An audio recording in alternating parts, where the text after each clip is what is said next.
یہ جتنے مجاہدات اللہ تعالیٰ جل کو قریب کرنے کے لیے، فقط اپنے رب کو قریب کرنے کے لیے، اس کے علاوہ اور کوئی معاملہ نہیں ہے۔ یاد رکھیں ان تمام مجاہدات میں سب سے بڑا مجاہد ہے اگر آپ کی ڈیوٹی رب العالمین نے لگا دی ہے اپنی مخلوق کی خیر خواہی کے لیے، مخلوق کی خیر خواہی کے لیے، اللہ جل کے بندوں کی، اللہ جل کی مخلوق کی اگر کسی طریقے سے آپ خیر خواہی کریں، کسی طریقے سے، سب سے بڑا مجاہدہ وہی ہے۔ اگر ہم کی مخلوق کی خیر خواہی کر رہے ہیں، مقصود ہی یہی ہے، کل جو میدان حشر میں فیصلہ ہوگا وہ اسی پہ ہوگا۔ عبادات وہ تو ارحم الراحمین ہے، وہ تو غفور الرحیم ہے، اگر وہ ہمیں معاف کرنا چاہے تو وہ تو معاف کر دے گا، لیکن سب سے جو بڑا معاملہ بنے گا وہ یہی بنے گا جو اس کی مخلوق کے ساتھ جنہوں نے ظلم کیے۔ لوگ نمازیں بھی پڑھ رہے ہیں، حج پہ جا رہے ہیں، صدقے خیراتیں بھی، زکاتیں بھی دے رہے ہیں، لیتے سود ہیں، لوگوں کو تانگ کر کے ان کی زندگیوں کو اجیرن بنائے ہوئے ہیں۔ لوگ اپنے گھر بیچ کے، رہائش کی جگہ بیچ کے ان حرام خوروں کو دے دیتے، پھر ان کے حق، ان کی زکوٰۃ، ان کے صدقے خیرات کے کیا فائدہ؟ اس کو کوئی فائدہ نہیں ہے۔ جب اللہ عز کے بندوں کو تکلیف دی ہے، ان کے لیے مصیبت کا باعث بننا ہے، وہ جتنی عبادات کرتے رہے رب العالمین کو اس کی کوئی عبادت قبول نہیں ہوتی۔ سب سے بڑی عبادت یہ ہے کہ اللہ تعالیٰ عز کی مخلوق کی خیر خواہی کی جائے۔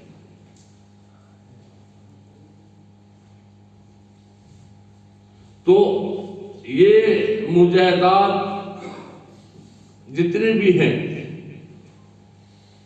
اس کا قرآن مجید میں اللہ تعالیٰ نے فرمایا والذین جاہدوا فینا لنہدینہم سبلنا، سورہ عنکبوت کی آیت ہے، وہ جو ہماری راہ میں مجاہدہ کرے ہم ضرور انہیں اپنے راستے دکھا دیں گے۔ یہ جو علم والے ہوتے ہیں اور نکل جاتے ہیں تنہائیوں میں، ابو اسحاق اسفرائینی رحمۃ اللہ تعالی اپنے وقت امام گزرے، ان کے زمانے میں کچھ اکابر علماء انہوں نے آبادیوں کو چھوڑ دیا، پہاڑوں میں چلے گئے، پہاڑوں میں چلے گئے، وہاں پہ عبادات میں لگ گئے۔ تو جب ابو اسحاق کو پتہ چلا تو آپ ان کے پاس گئے اور خطاب کس طرح کیا، اے سوکھی گھاس کھانے والوں، تم یہاں پہ جو کچھ کر رہے ہو، وہاں پہ میرے آقا پاک صلی اللہ علیہ وسلم کی امت مبارکہ وہ کتنی تکلیفوں میں ہے، کتنے فتنوں میں پڑ گئی ہے، اور تم یہاں پہ مجاہدات پہاڑوں میں کر رہے ہیں، ان کا کوئی فائدہ نہیں ہے، جاؤ امت محمد کا خیال کرو۔ تو آگے انہوں نے کیا جواب دیا، اے امام یہ ہمارے پاس کی بات نہیں ہے، یہ آپ کریں۔ تو امام ابو اسحاق اسفرائینی رحمۃ اللہ تعالی نے پھر نہریں بہا دی ان کے رد میں۔ ایسے مجاہدے کرنے والوں کے رد میں آپ نے بہت کلام لکھا بھی، کہ تنہائی میں جا کے بیٹھ جانا، رب اس سے راضی نہیں تھا کہ اپنے فرائض چھوڑ دو اور بیٹھ جاؤ۔ مخلوق کی جو خیر خواہی ہے، لوگوں میں رہو، مخلوق کی خیر خواہی کرو، یہی سب سے بڑا مجاہدہ ہے۔ اس پرفتن دور میں جس میں ہم گزر رہے ہیں، مخلوق بہت زیادہ مصیبتوں میں مبتلا ہے، اور کوئی کہے کہ مجھے پتہ نہیں ہے، وہ جھوٹ بولتے ہیں۔ کیا ہمیں اپنے گرد و نواح میں نہیں پتا کہ کس طرح کے لوگ رہ رہے ہیں، غریب، مسکین، یتیم، اور ایسے ایسے لوگ رہ رہے ہیں جن کو کھانے کے لیے اور پہننے کے لیے اتنی مشکلات ہیں جس کی کوئی انتہا نہیں ہے۔ اور کوئی وہ ہے جن کے پاس اتنا زیادہ ہے ان کو خبر ہی نہیں ہے کہ کتنا ہے ہمارے پاس، اور ان کے اندر لالچ اور بڑھ رہی ہے اور اللہ تعالیٰ بڑھاتے ہی رہتے ہیں. ایسا وہ موسیٰ علیہ السلام کے زمانے میں ایک بہت امیر بندہ تھا، بیماری میں مبتلا ہوا. موسیٰ علیہ السلام کے پاس آ گیا، پوچھا کس طرح، میں بڑی بیماری ہے، مجھے سخت بیماری میں مبتلا ہو گیا ہوں. تو آپ اللہ جل کلیم اللہ جل سے ہم کلام ہوتے ہیں، تو میری بیماری کے متعلق پوچھے کہ میں صحت یاب ہو جاؤں گا. تو جب موسیٰ علیہ السلام بار گئے ہیں میاض کی تو اللہ نے فرمایا کہ وہ کل مر جائے، کل رات مر جائے گا. موسیٰ علیہ السلام اس کو بتایا کہ کل رات تیرا اینڈ ہے. وہاں سے روتا ہوا اٹھا آگے تو ایک بندے نے اپنا سر چھپایا تھا، جسم کو مٹی میں چھپایا ہوا تھا، کپڑے نہیں تھے. تو اس کے ذہن میں آیا کہ میں ان کپڑوں کا کیا کروں گا، میں تو ویسے کل مر جانا ہے. تو اس نے اس کو اتار کے اپنی کچھ چادر وغیرہ باندھی، کپڑے اتار کے یہ پہن. آگے آیا تو بچے تھے کچھ، وہ کھڑے رو رہے تھے. پوچھا کیوں رو رہے ہو؟ کہتے ہیں ہماری ماں اور باپ نہ، ہمارا باپ فوت ہو گیا تو ہم یتیم ہیں، اتنے دن سے ہمیں کھانا نہیں ملا.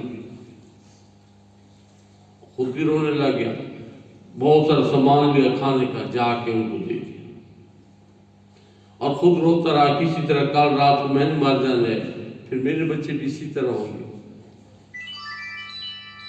یتیم ہوں گے، باپ نہیں ہوگا، اور روتے رہیں گے. روتے روتے شام ہو گئی، رات کو پتہ رات کو مر جانا ہے. رات کو صبح اٹھ پڑا. اب حیران کہ موسیٰ علیہ السلام نے کہا تھا کہ اللہ نے فرمایا رات کو اس میں مر جانا ہے. دن گزر گیا. اب پھر گیا ان کے پاس، بچوں کے پاس، ان کو اور سامان دیا کہ بے فکر کرو، جس تک میں زندہ ہوں میرے یہ کھانا وغیرہ میں پہنچتا رہے گا. پھر گیا موسیٰ علیہ السلام کے پاس کہ آپ نے تو فرمایا تھا کہ میں مر جاؤں گا رات کو، وہ رات گزر گئی، اتنے دن گزر گئے، میں تو ابھی تک ہوں. موسیٰ علیہ السلام نے بات عرض کی، مالک یہ کیا بات ہے؟ اللہ نے فرمایا موسیٰ سے بالکل مر جانا تھا. جب یہ خبر تم نے اس کو دی، یہ آ گیا ہے تو اس نے اپنے کپڑے ایک بندے کو پہنا دیے جو ننگا تھا، جو میرا بندہ تھا. پھر آ گیا تو میرے بندے جس کو میں نے اٹھا لیا تھا اس کے بچے رو رہے تھے بھوک سے، تو اسی نے ان کو کھانا دیا اور بہت سارا سامان دیا. تو پھر میری رحمت جوش میں آ گئی کہ میرے مجبور بندوں اس نے ان کی خیر خواہی کی ہے اور ان بچوں کے لیے اس نے کھانا مہیا کیا ہے اور ان کو حوصلہ دیا ہے. تو میری رحمت کو یہ گوارا نہیں ہوا کہ میں اس کو اٹھا لوں، میں نے اس کی زندگی بڑھا. یہ چیزیں ساری ہمارے سامنے ہیں، کتابوں میں پڑھتے رہتے ہیں، سنتے بھی رہتے ہیں. میں نے بھی شروع میں ایک بات کہی تھی کہ علم کتابوں سے صرف حاصل نہیں ہوتا، علم صوفیاء کی محفل سے حاصل ہوتا ہے، علم والوں کی قربت سے حاصل ہوتا ہے. وہاں پہ کلام ہو رہا ہوتا ہے اور وہ اللہ تعالیٰ کے جو خاص بندہ ہے، جب وہ کلام کرتا ہے تو اس کا کلام دل میں ایسے لگتا ہے جیسے سیدھا تیر نشانے پہ لگتا ہے.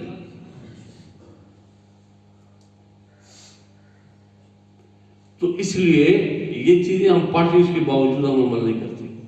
یہ چیزیں ہمارے سامنے سن بھی رہے ہیں، پڑھ بھی رہے ہیں، بار بار دہرائی جا رہی ہے، لیکن پھر اس کے باوجود بھی ہم عمل نہیں کرتے. ہمارے کوئی کہے کہ میرے گرد و نواح میں ایسی سچویشن نہیں ہے، وہ غلط کہتے ہیں، جھوٹ بولتے ہیں. ہر بندہ اپنے گربان میں جھانکے اس کے پڑوس میں، اس کے قریب میں کون ایسا ہے، کون ایسے بچے ہیں، کون ایسے لاوارث ہیں، کون ایسے غریب ہیں جو مزدوری کے لیے بھاگتے ہیں، ان کو مزدوری نہیں ملتی. اور جن کو اللہ تعالیٰ نے وافر دیا ہے تو ان کو اللہ تعالیٰ نے دیا ہے نا، یہ ان کے کوئی اپنی تو خاص وہ نہیں ہے، کیونکہ اللہ تعالیٰ جب فرماتے ہیں نا بے عقلوں کو دوں گا، عقل والوں کو حیران کر کے رکھ دوں گا۔ یہ ملتان میں چودھری ذوالفقار ہے جس کے بسکٹ پوری دنیا میں چلتے ہیں، ٹوٹلی ان پڑھ ہے، ٹوٹلی، اور جو ملازم رکھے ہوئے ہیں وہ بہت ہائی رینکر ڈیفینس فورسز کے اور عدلیہ کے اور باقی اداروں کے بڑے ہائی کلاس کے لوگ اس نے وہاں پہ ملازم رکھے، خود اس کو پڑھنا نہیں آتا، عقل والوں کو حیران کر کے اسے رکھ دیا۔ تو یہ ہماری عقل کی وہ نہیں ہے کہ ہم کہیں کہ ہمیں کوئی چیز مل رہی ہے تو ہم ذہین بہت زیادہ ہیں، یہ اللہ تعالیٰ نے بہت سارے ایسے ذہین ہیں جو رو رہے ہیں، یہ اللہ عزل کا احسان ہے، اس کی کرم نوازی ہے، اگر اس نے ہمیں عطا کیا ہے اور اس میں ہم غربا کا، مساکین کا اور یتیموں کا حصہ رکھ دیں تو اللہ عزل اور زیادہ عطا کرے گا، یہ اس کو بات ہے۔ لیکن ہمارے دل سے سخت ہو چکے ہیں، ہمیں نہ تو کوئی غریب نظر آتا ہے، نہ مسکین نظر آتا ہے، نہ یتیم نظر آتا ہے۔ یہ اللہ تعالیٰ کا احسان ہوتا ہے کہ اللہ تعالیٰ کسی کے دل میں کسی مسکین غریب کی محبت ڈال دے اور وہ اس کی خیرخواہی کرے، یہ اللہ جل نے اپنے اس بندے پہ احسان کر دیا۔ کوشش کرے، یہ مشکل وقت ہے جس میں ہم گزرے ہیں، بہت مشکل وقت ہے، عبادات لازم ہیں، ان سے بری کوئی نہیں ہے سوائے مجازیب کے۔ کوئی کہے کہ میں عبادات سے بری ہوں اور میں، ہاں وہ غفور میں معاف کر دے تو وہ مالک ہے، بے نیاز مالک ہے، اس کو کوئی پوچھنے والا نہیں ہے، لیکن اسی نے یہ ڈیوٹی لگائی ہے، یہ اسی کی ڈیوٹی ہے، ہم نے یہ کام کرنے، جب دائرہ اسلام میں داخل ہو گئے تو ہم نے یہ نماز، روزہ، حج، زکوٰۃ ہم نے کرنا ہے، اس کی مخلوق کی خیرخواہی کرنی ہے، یہ اسی کا حکم ہے۔ اللہ تعالیٰ جل ہمیں دین متین کی سمجھ، سوچ، فراست عطا کرے اور اس پہ چلنے کی توفیق عطا فرمائے۔ علینا الا البلاغ۔